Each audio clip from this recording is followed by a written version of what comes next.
Hello party people, it is Will Pemble. I am in Berkeley, California, and we are pulling up to the home of best-selling author Todd Parr. We're gonna go for a ride with Todd and find out about his new book. Oh my God, you are so brave. Well, they've promised me that it's very, very cleanable. So really? Yeah, I'll tell you later. Well, you wouldn't be taking your 3 pit bulls to the vet in here. So like when you shut the car off, let's see. There's dog mode. Cool. I need that. I know you need this, right? Because I got the air on, and then it automatically sets the alarm. Yep. And I hear in the vet, because I got 2 of them in there, and I hear the alarm going off because they get in the driver's seat, they bounce around, and that's so cool. Dog mode. God, you are a multitasking fool. We just had this conversation with publicity today in New York because the person that they hired for my books all of my events is too busy with that. She's overwhelmed with mine. Plus, she has a baby now, a new bookstore baby. She just can't do it. So they're looking for somebody, but they're like, you actually need somebody more than an event planner. You need an assistant. And I'm like, hello. I go, I need a social media person. I need somebody to do my emails. They go, you do good with your social media because you just keep it very organic to you. Yeah. So anyway. Yeah, it's hard to give that away to somebody because it feels naturally to me. They said it's natural, and when you start doing all that, they're going to know that somebody else is doing it. And I'm like, I'm not sure. So no, I would know. Because like I've had, I do my like kooky roller coaster videos and some business stuff, and I do like high-end business training. People and people who know me from like, the fun stuff with Lyle and the roller coasters and all that, and they're like, really? You're an adult too? It's like, swear to God, I'm like a high-end adult too. Well, I think the high-end is the thing. But when I do training, and this is why I'm like so excited to see you, is every time I'll do a workshop or a training or coach an executive team or something like that, I always tell them, look, I'm not going to teach you anything that you didn't learn in elementary school. Not one thing. And if you follow the rules of elementary school, you're going to be a great leader, right? Ask questions. Stay together as a group, right? Use your words. I mean, they're just like, they're such basic things, and you never see grown-ups do them. That's true. It's horrifying, but yeah. So, like, I'll go, can I give you a test? I'm gonna give you a test. So here's the test. I'm gonna say a quote from a famous leader, and you tell me who said the quote. Oh my God, that's not even in my realm. No, I'm like 6-year-olds, 8-year-olds. I'm not brilliant. Let's try. Okay. All right. Asking questions is a good way of finding things out. I don't know. Big Bird. Oh my God. Yeah, I am so. Is that too esoteric? Is that too weird? Yes. It is? Okay. I'm a very, in my world, it's a very simplistic thing. You want to talk to me about, about what I write about, my books, life, dogs, things like that. And, I can go on forever, and it's just like, it's just horrible with like, stuff, and unless it's of course Winnie the Pooh or Dr. Seuss, it's like, who said these things? And I should know Big Bird, but again, it was a little ahead, I was a little older for that. Yeah, Big Bird. That's one that the Big Bird thing. It's one where who is it? It's Ernie and Big Bird. They go on an explorer for like, and it's this segment that happens in the show. And they're like, hey, where's the lemonade or something? And they'll go, hey, and they ask people, and they go through the town. It's like, hey, have you seen the lemonade? Or it's like, oh, well, I think you might go down the street. And so they get all the way, and then the whole way through, Big Bird is like, Ernie, asking questions is a good way of finding things out. And so by the end of the thing, that's like the key takeaway from that little segment. And I just always loved that. I love Bert and Ernie. I love Ernie. Who was the one? Elmo. I never really felt for Cookie Monster was my thing. Cookie Monster. He's like just pure impulse. See, and that's it. That was it for me. I loved him, so. All right, I'm trying to figure out where we should go. Maybe we should let's get up into the hills. So you know your way around here, right? A little bit. I don't know the hills so much, but if you just. Well, we want to find a place. We want to find a place where we can go a little bit fast, a little bit of highway, but if we can. So I was thinking maybe we go up towards Skyline or. Yeah. Yeah. I mean, you'll hit University down here. Okay. Several more blocks, so. Right. We got to get you back by no later than 4:30. Yeah. We got serious business going on here. All right. But it'll be like I said, everybody was planning all this stuff around. I mean, this I had planned, but it was oh, by the way, your book, I knew my book was coming out today, but it's oh, you're doing this also, you're taking over our account, and then you've got something else. And I was looking back over one of the videos that when Lyle and Ellie came and interviewed you a decade ago. And Lyle asked you how old you were. And you told him, and then Lyle goes, "Hey, that's how old Bon Jovi is." Yeah, that's right. Cool reference. Yeah. Tell me the process of writing a book. Tell me the process of writing the Don't Worry book. So today, June 18th? June 17th? Yeah, 18th. June 18th, Don't Worry book drops. When did it start? A year and a half, maybe ago, maybe less. My books tend to, there's 3 this year, so there was a pretty big push last year. Wow.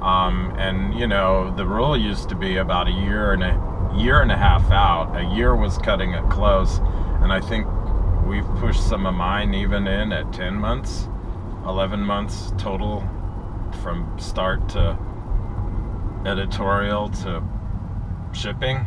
What's step 1 of the Don't Worry book being for sale today? So we go back a year and a half in time. Step 1 is what? It was a contract, what under that contract or your next book's going to be, and it can be, say it was for 4 books, and then one's maybe untitled. And also in that process, you can have that contract for 4 books and then come up with a new idea like we did with Kindness that comes out this year and go, we're going to push the birthday book, which was supposed to be out. We're going to push that back until the year after because we think we should bring the Kindness book out sooner. And I think the Worry book was kind of pushed along too. I don't really remember that whole thing, but it was the contract, and that would include the everything for the numbers, art delivery, sketches due, payment, retail price, terms, all that stuff. And right. And then basically you look at all my art dates are pretty, there's not each contract. It's you've got a year before you even need to start it, Plus a lot of ideas that go to contract were already sketched out anyway. And in my way, I don't really have sketches, or basically it looks like a page of a book is how I deliver it, but it may not be a whole book. And then goes through multiple editorial things, and then deciding on the cover and design, and then approvals, 2 rounds of F&Gs. Wait, what's F&G? I don't know. It's an old term they're called galleys. Oh, okay. So it's basically the entire book finished, only not bound. Right, because a galley was an actual printed copy of the book, and once upon a time that was very hard to get. Yeah. Right. It was a serious thing. You're really old if you say galleys, and if you're more current, you're F&G. Okay. It's sad, I don't even know what F&G is, because it means nothing to me. Because it means that, right, it's just a sound that means review, a digital process, a bunch of sign-offs and such. Yeah. Okay. And then after edit final, you get those, and then those are what go to sales. So sales starts advancing that while the book prints, and then you see usually 45 days out, you'll see the very first copy come to you with a ribbon and a note from your editor and a personalized note about the book. Nice. And then, 45 days later, or then you'll receive a shipment, about 20 days later, of your comp books. And then, depends on marketing, that's all in the works too, of what they have planned. Right. And I can't say they do a lot. Can't say any publisher does a lot anymore for marketing, and they really rely a lot on the author to, with social media and everything. It's kind of like you're almost expected to promote your books. And I was doing it long before it became expected, but yeah, you've been all over the place. You've been, how many of your books have been New York Times? But how many books have you written? I'm over 50 now with the new ones that are coming out next year. That's crazy. Yeah, that's crazy. And I remember you told me the story of kind of how you got started. There's this painting you made, and it was a number of panels, right? I remember you showed me this. It was like a fish, or it was like three that or was four one of my panels. very It was first really big pieces of art that, like, I really fine-tuned what I was trying to do, and that ended up in a gallery, and I did showings with that, and then from there I kind of pushed it into licensing. I was doing t-shirts myself of different art, and then kind of pushed harder into product, and then realized how difficult that was financially, as well as being a manufacturer, a salesperson, and a creator, while I was still flying for United. So wait, what? Flying for United? What are you talking about?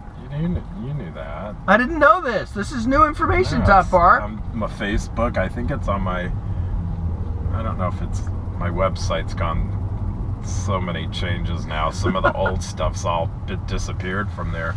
But yeah, I flew for United for 15 years before I left in 2000. You flew airplanes? No, I was a flight attendant. Okay. So, because I'd have picked up on. Okay. And I was doing this. Yeah. Doing what I was doing while I was still flying, and best city you've ever been to? Singapore. Singapore? Best country, yeah. Okay.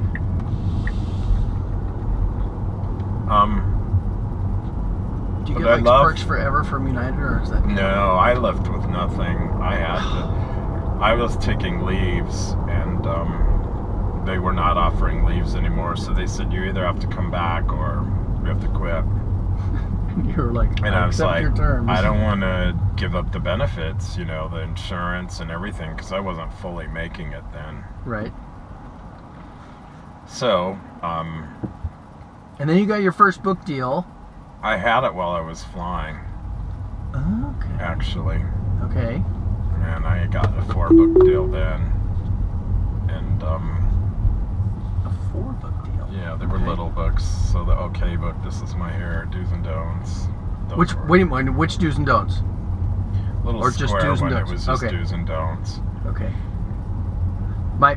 So I haven't read the Don't Worry book, but my favorite book of yours is Underwear Do's and Don'ts. Yeah, that's it helps me deliver at events. You got all these messages, and they're really young kids, and I can keep their attention because I'm engaging them. But you pull out underwear, and it's like, hello, there's the party.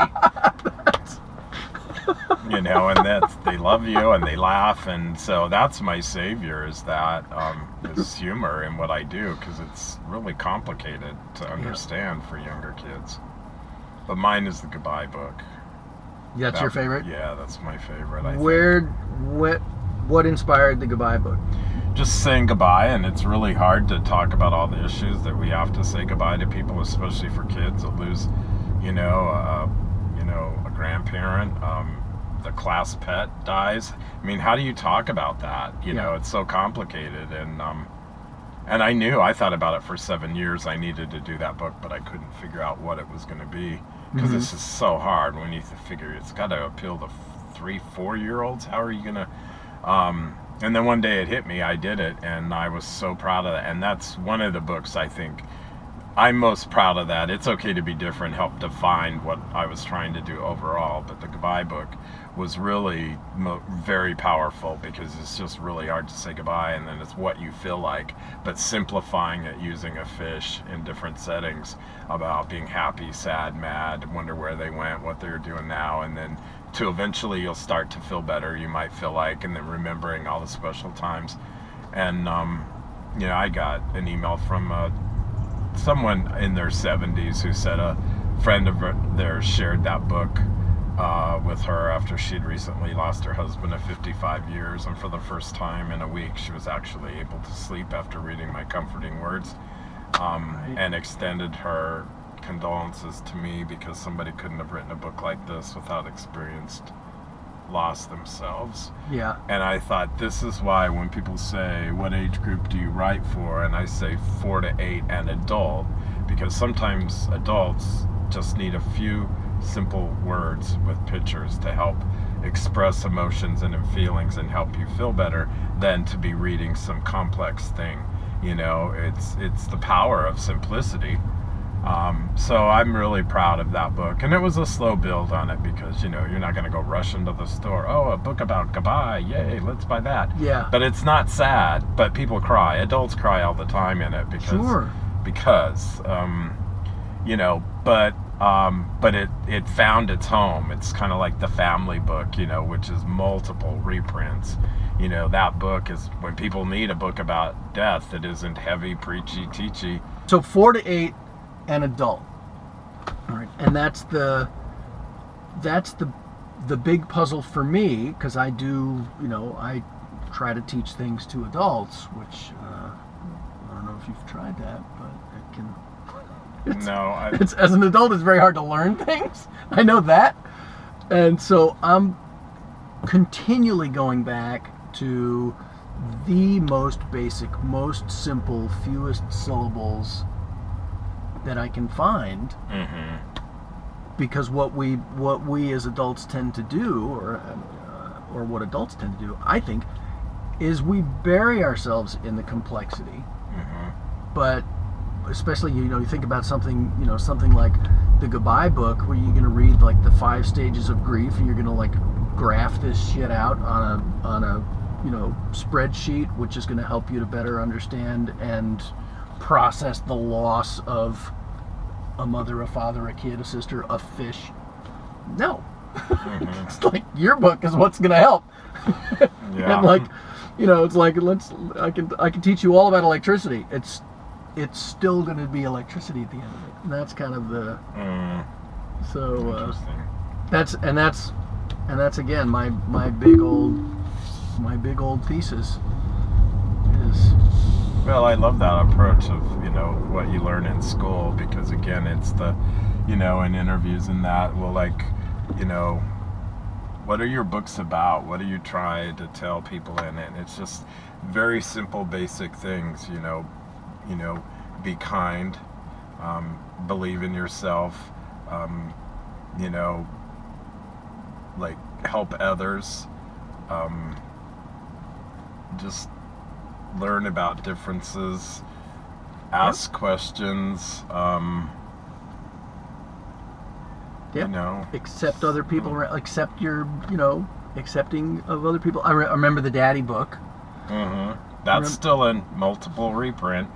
Now it's in board format, just like the Mommy book, but all of them in multiple reprints. So, and that's. Yep. Well, Lyle read. We have this little, just like a little smartphone video of Lyle reading the Daddy book, and you know, kids reading your books is just cute as hell. But it was just, I loved, because as a dad, I've got all of these ideas of like the kind of dad I should be, the kind of person I should be, and it's incredibly high pressure. To this day, I walk around and I just like, I keep saying to myself, you know, Ellie's going to college in a couple of months. I'm like, I'm not prepared for this. Just like, and that's like my mantra. It's like, I'm not prepared for this. I'm just not ready. And so like, and I know that I'm like a weird dad. I'm different than a lot of them. And so like the Daddy book is wonderful for me because the neighborhood I live in, everybody is it's pretty, it's structured. It's or like typical. It's like the Truman Show. I mean, yeah. It's like really odd. But and in the meantime, I'm like the weirdo dad who's building fireball machines, and so I loved the daddy book because there's all different kinds of daddies, and they don't have to be any particular way. So, are you a car person? Do you like cars? You don't care about cars? I do. I grew up, I had a Mazda RX-7, I had a 280ZX, I had a Firebird. Damn! My first car was a Volkswagen Bug, and that's pretty cool. And then my last one before I left home and started flying was a Nissan 240ZX. No kidding. And then, wait, now the 240ZX, that was like the next generation of the Datsun. Zs. Those were amazing. Yeah, I loved it. But in Chicago, I didn't need a car, and then Honolulu had a Jeep, and then came here, didn't have a car, and then it was kind of like I was a flight attendant. I couldn't afford anything but like a Honda Accord or something. Right. And then I fell in love with the Porsche, the Boxster when it came out, and the Tahoe. I had a Tahoe, which I loved. Right. And then I started doing my dream cars, which were BMWs. So nice. A BMW X5, and I've had those for the last.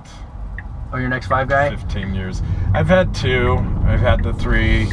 I've had 2 1s, and now I'm going for an X2. So when this lease is up. Cool. You want me to show you something cool here? All right. Is your head back against the back of the seat? Yeah. Don't fly it. Oh my God. Stop. Stop. Oh my God.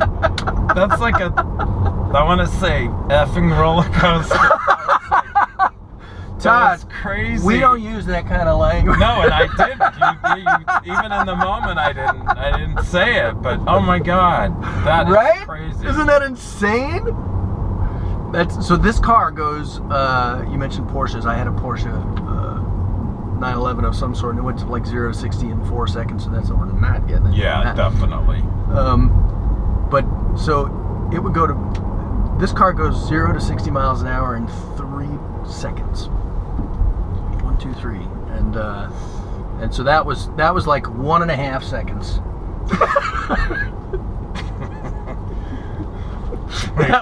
And also a good thing I'm not one of those ones that have accidents. When stuff like that happens. But that was unreal. That was righteous. That was so funny. Okay, there's where I want to go. I want to get up around here.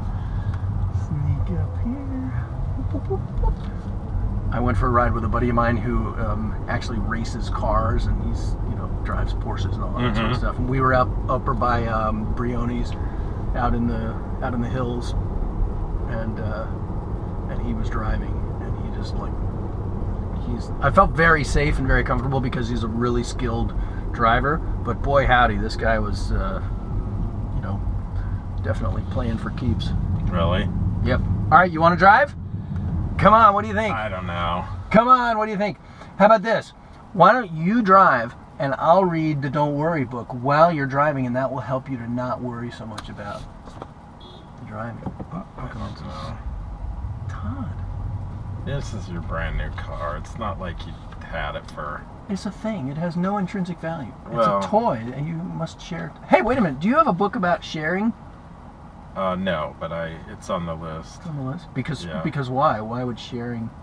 It's not an actual book about sharing, but it's an important tool for kids to learn when they're young, and in school. So it'll be incorporated in, more focus on it in another book. I totally agree. Would you like... I'd love to share this wonderful toy with you. Okay. Okay.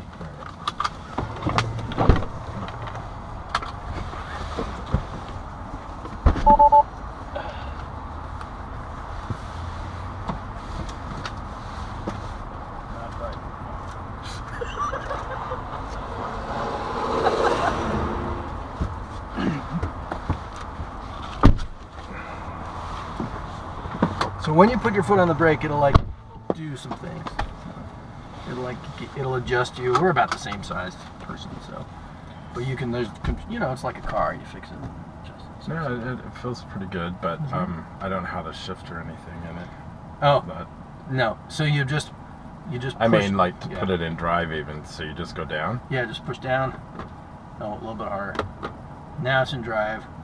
And we'll keep it on like gentle mode? Yes. Or do you want it on fancy, fast, crazy mode? No, we're not doing that. Gentle mode. Okay, we're not doing that. All right. Is this for me? Yes, I have to sign it. For the family, but. All right. The Don't Worry Book by Todd Parr.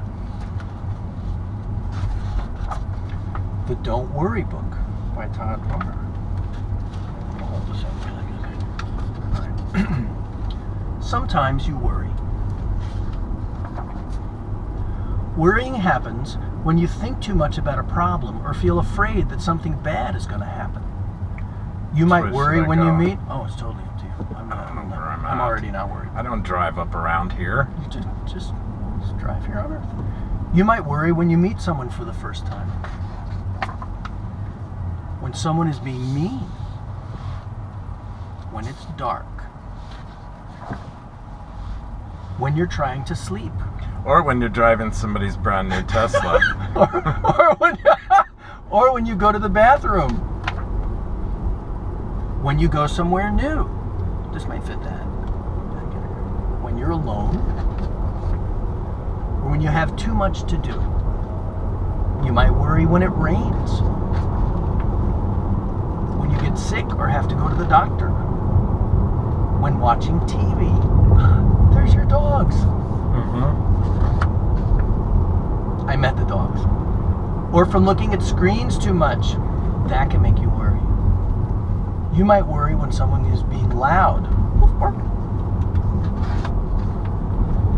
When you go to school, or when you overhear some bad news. Worrying can make you sad. When you worry, try to do something to keep yourself busy, like talking to someone special. Taking deep breaths, visiting friends, wearing your underwear on your head, reading a book, dancing, exercising, squeezing a toy, or thinking about the things that make you strong, or thinking about all the things that make you strong, and remembering everyone who loves and takes care of you. Worrying doesn't help you. If you are worried, talk to someone you love about it. It will make you feel better. The end. Love, Todd. How'd I do? Did great. Really? Yes. Because you're a professional. Yeah, no, you did great. It's the Don't Worry Book. This is the Don't Worry Book by Todd Parr. This is the latest. This is the 50th book, just about? It's in the 40s, because I'm working on the 50s ones now. Okay. They're not done yet, so. Getting up there. New York Times best-selling author. And I am proud to know Todd Parr. This is awesome. Don't worry about it. Thank you. And you're going to sign this for me? Yes. Cool. How do you like the car? I love it. Are you still a little worried even though I read the Don't Worry book? Yeah, well, I'm a little less worried. It helps. Awesome. Nice. I'm completely not worried. I feel great. I'm having like the best day ever. Later, after this, after Lyle gets off of work tonight, we're actually driving down and we're going to go to some amusement parks because he's out of school. Oh, cool. Yeah, so. So it's interesting, the business part of your life. Oh, let me ask you this. How much, now you are a hardcore professional author, right? That's just like what you do. It's legit now. It's legit. Is there a difference in sort of like the amount of passion or love or whatever you want to call it that goes into, say, the Don't Worry book, now that you kind of know the publishing business, right? You know what I mean? Well, I think I finally own what I do, and that is, for years I thought, I wished I wrote Don't Let the Pigeon Drive the Bus, or wow, I wished I wrote Dragons Love Tacos, or I should have stories, I should have characters. I don't have all that. And you know, I struggled with things for a number of years, and then finally, I think, you know, around the time I wrote Be Who You Are, I thought, Todd, well, this would be a good time now to...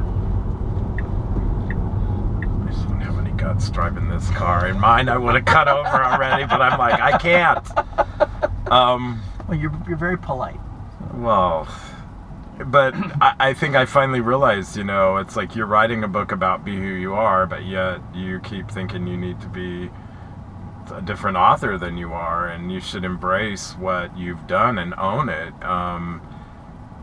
you know, and say, this is your thing, this is what you do. And of course I have a responsibility now. You know, I don't just write books. Oh, what a fun job that could be. It is great, but I get to make books that make a difference, and I feel like I write books that help kids that were like me when I was younger. So, you know, it may not be about superheroes or whatever else, but, you know, it's a real thing that kids have a lot of anxiety, and maybe more so now than, or people are talking about it, that their kids have more anxiety. And okay, so I'll tell you a story. I'll tell you a lady, a woman, a doctor named Lori Miller, and she works with people in business. And I were talking about,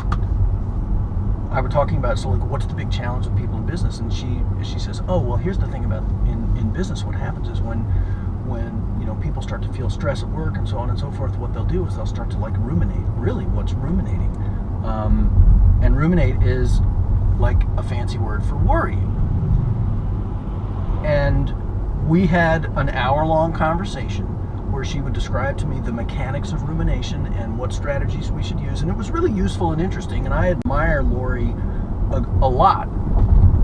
I'm going to buy her a copy of this book, because as I was reading this book, I was replaying all of the information and data and complexity of rumination, and how that can, you know, you start to like, you know, you like, shit'll cook in your head, turn you into a loon. You know, you replay conversations in your mind over and over again. Rumination. We all do it.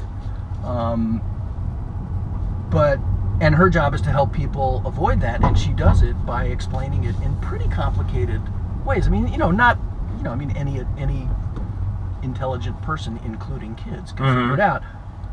But this gets to the guts of it instantly. And I don't have to understand the mechanics of rumination in order to appreciate and instantly benefit from this, right? You can give this to a 3-year-old or a 4-year-old. And then my contention over and over again is that you can also give this to a 30-year-old or a 40-year-old or an 80-year-old. Yeah. Here, don't worry book, right? Yeah. Politics got you down? Don't worry book, right?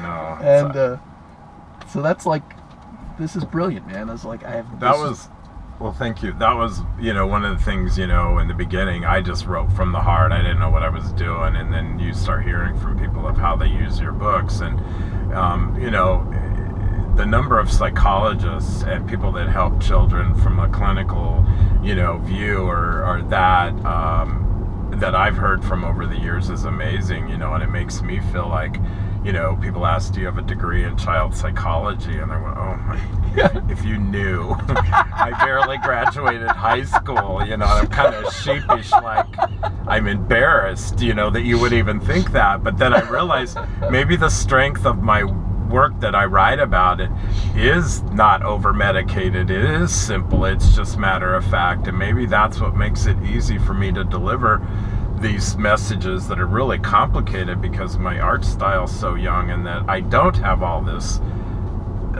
education, and I really don't know. But I think that you bring her up, you know, it makes me think now I'm interested to see how many therapists and child psychologists pick up this book and what they think about it.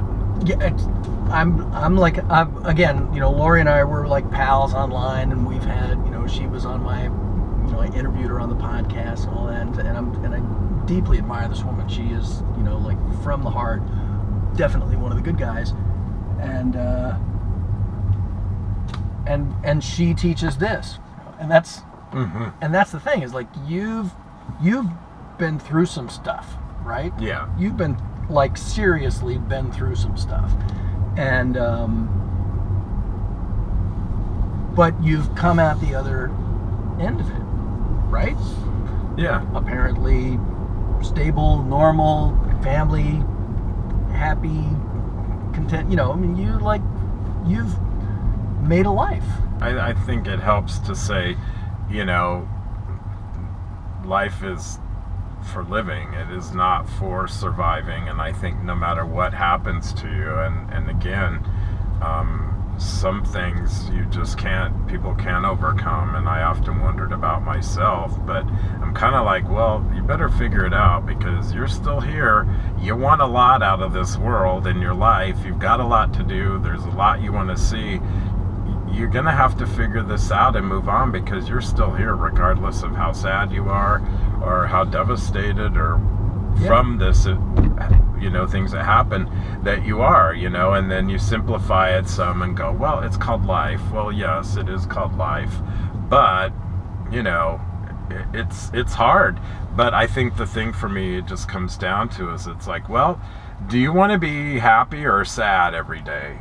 Do you want to go out and live and have fun and see what else is out there for you? Do you want to reinvent yourself, you know, and get out there and start, you know, you got so much more to do. You've got so much more to give. I've got more books in me. You know, it's the simplest of things, you know. It's just like, I want to try new food. I want to walk my dogs. I want to smell the ocean. I want to listen to music. I don't want, you know, expensive vacations and all these luxuries. It's just, I want to live and live in the simplest of, you know, the things that make me feel good and that make me happy. And those are the things that I think help me make me stronger. And I think knowing you don't have a choice.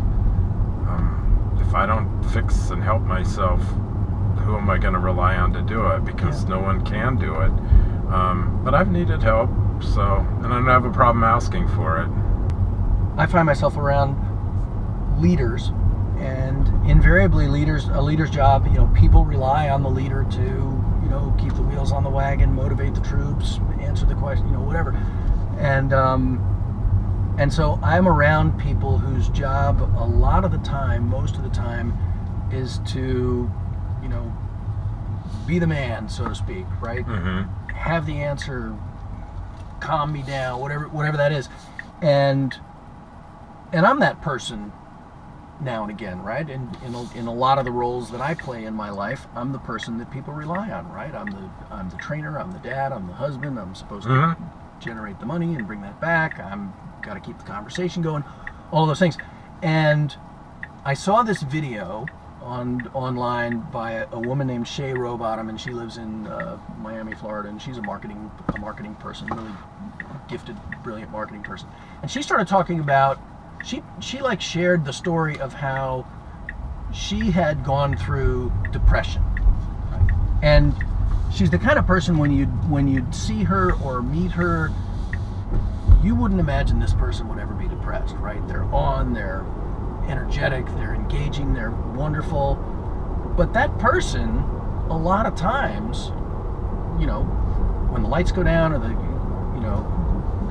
meeting's over, the day's over like that, most of the sort of like charismatic, engaging people that we meet, they struggle, right? When that shift goes to quiet or that. So like, the more I'm out in the world and the more people I talk to, the more high profile people I talk to, the more I realize is that the higher up it gets, the thinner the air, the more precarious sort of like, you know, the personality, the emotional state, all of that. And it's, and I find, you know, and I suffer with that, you know, don't suffer necessarily, but I struggle with that. It's one of the challenges that I face.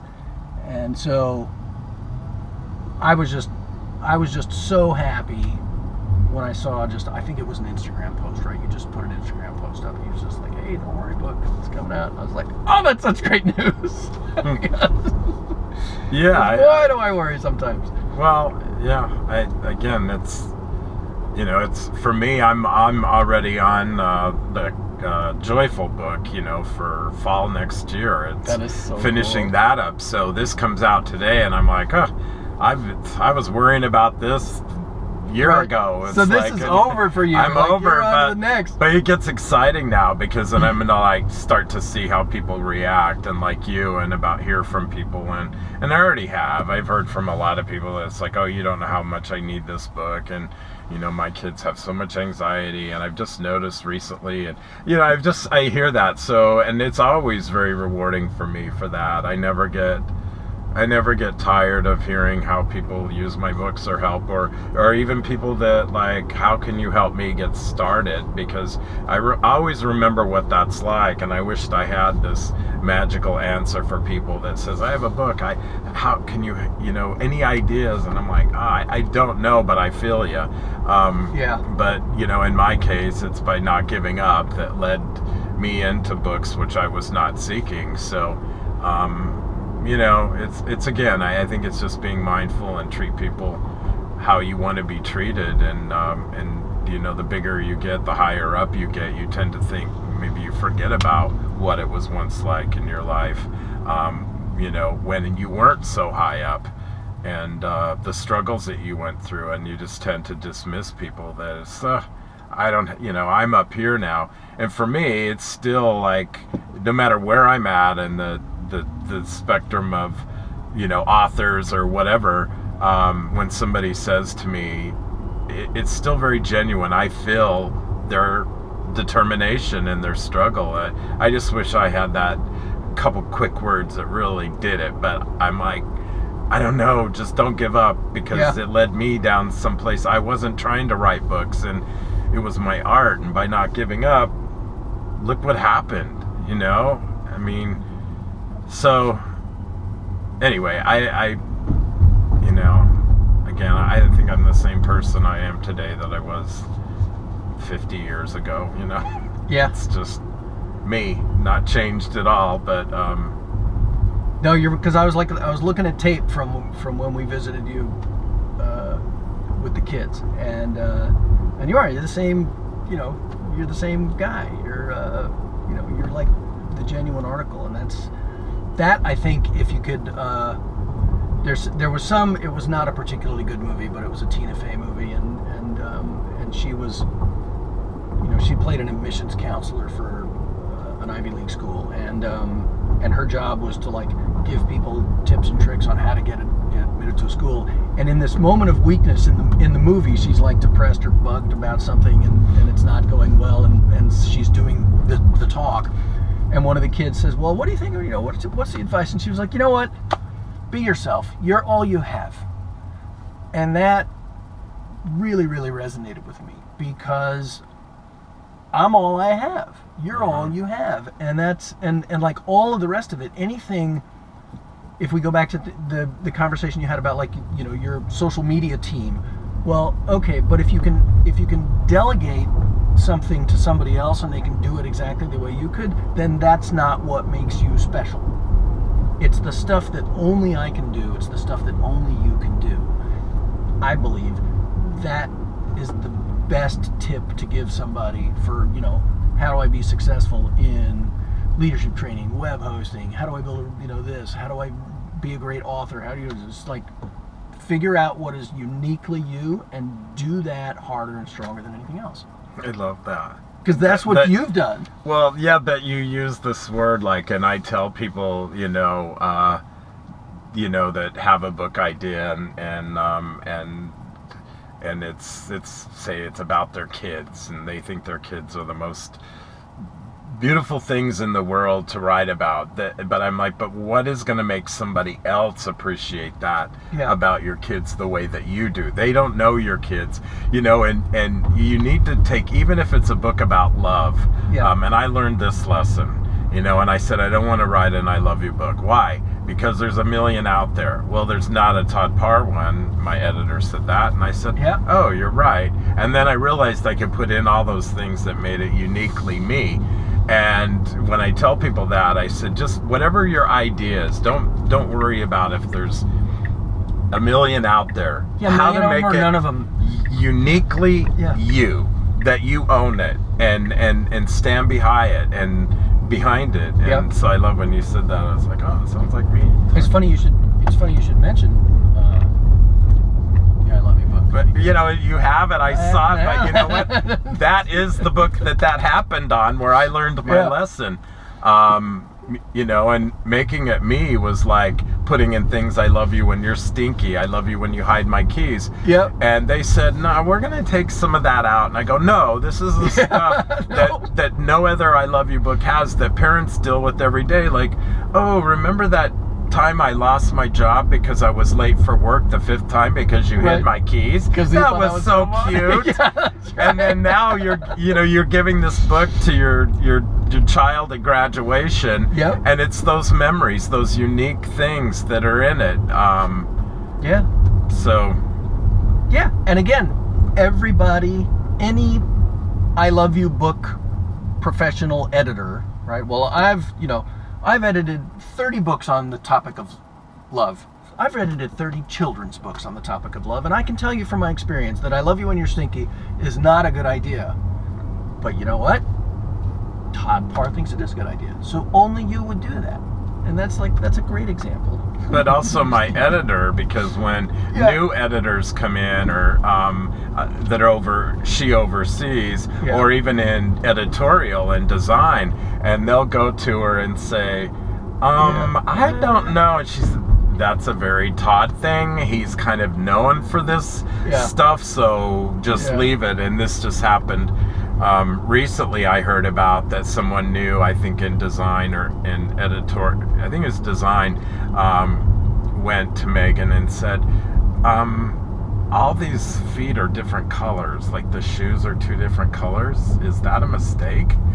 And she's like, that's a Todd thing. He does not have shoes that match. And it's, I don't even know that he has the answer. It just happens. It just happens. So without her, could you see some, just nobody familiar with me getting one of my ideas to edit, what they might think. So you owe a lot of success, or, my success to my editor for not giving up on me. And in fact, so many people around me, I didn't turn to instant gold the minute these people met me. It was years of, struggling at this before, this started paying off. And, so. And that's the thing, right? That's I work really hard, so Liz, I'll tell Liz an idea, and she'll tell me she thinks it's a good idea, or she'll ask me some questions, but I almost never hear, that's a stupid idea, you shouldn't try that, you shouldn't do that, right? Even though I can see it in her eyes, right? I know she wishes I wouldn't try this crazy thing. But finding the people for your life who will let you try the crazy things, the ridiculous things, that's been, I couldn't, if I had a team of experts around trying to keep me safe from myself, I would not, I certainly would have made a lot less mistakes, way fewer mistakes, but I would have had, I never would have met you. I wouldn't, so let's say, Lyle in 20-something or other, 2014, Lyle comes along and says, hey Dad, do you think it would be okay if we built a roller coaster? If I'd have said no to that, my whole life would be different. And I had 1,000 reasons to just gently explain to my son why we couldn't build a full-size roller coaster in the backyard. And nobody would blame me for it. No? Nobody would blame me for it. Oh yeah, my kid asked me to build a roller coaster once. Yeah, kids. But this whole story has unfolded because I just didn't listen to whatever the sensible thing was. I listened to that kid. So I'm a big fan of. But it's crucial to not let people in your life who, with all the best intentions, want to keep you safe. Right? Want want to keep you making good business decisions, or not embarrassing yourself, or whatever. You know, not taking kooky risks. So let me ask you this: you like talk to a lot of people. A lot of people interview you about this and that. What do you think? What should I change? What should I do this at all? Should I do more of this or less of that? This has been really, really cool, and you know, I feel like it's a great way to interview somebody. Certainly me, because we're both relaxed, and it's just matter of fact and driving along, and so I'm excited about it. Actually, I'm excited to see it. I'm excited to see what you come up with, because I think it'll show a different side of me.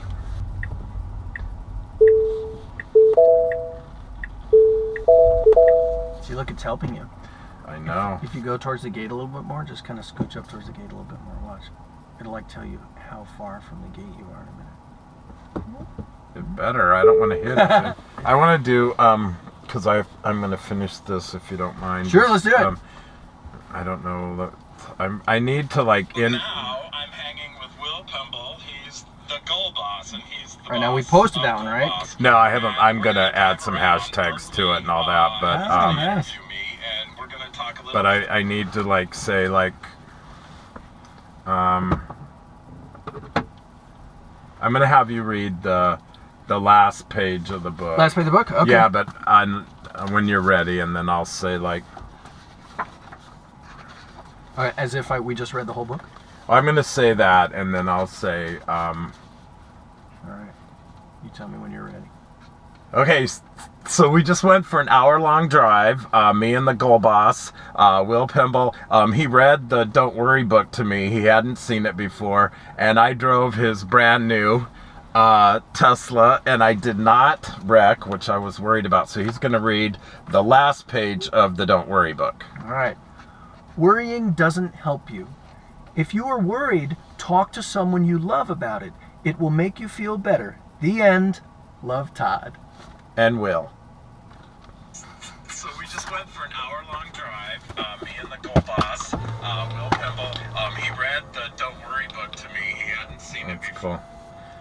And again, I'll ask your permission. I'm going to post that on my publisher's site. Yeah. Would you like me to Are you Instagram? I'm Instagram. Yeah, I'm like just at Will Pemble. Okay. Do you Instagram. want me to sure tag you in it? Yeah, please. That'll be awesome. Okay.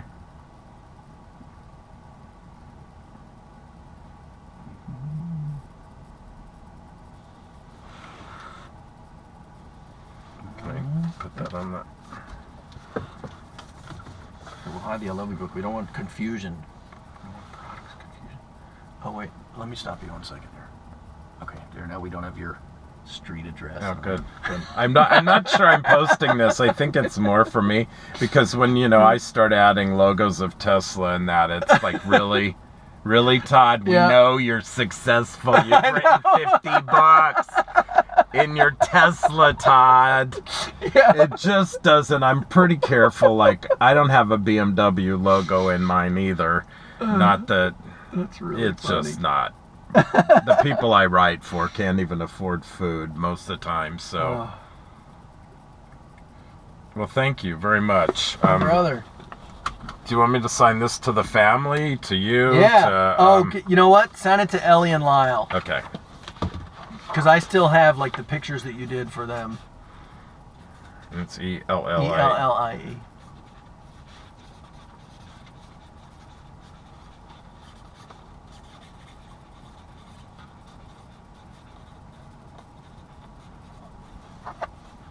That is so awesome.